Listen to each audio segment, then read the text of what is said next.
कावेरी नदी, जिच्या प्रवाहाने इतिहास रचला.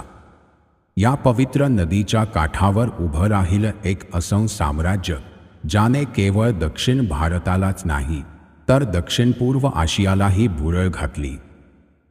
हे आहे चोळ साम्राज्य, ज्याच्या प्रत्येक पावलात कला, युद्धकौशल्य आणि वैभवाची एक अनोखी कहाणी आहे. तंजावूरमधील बृहदेश्वर मंदिर चोलांच्या स्थापत्य कौशल्याची साक्ष देते. पण या भव्य साम्राज्याचा प्रवास कसा सुरू झाला?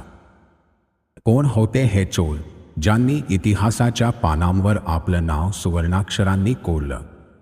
चला चोळ साम्राज्याच्या अद्भुत प्रवासाला सुरुवात करूया, जिथं पराक्रम आणि कलाकौशल्याचा मिलाफ पाहायला मिळतो.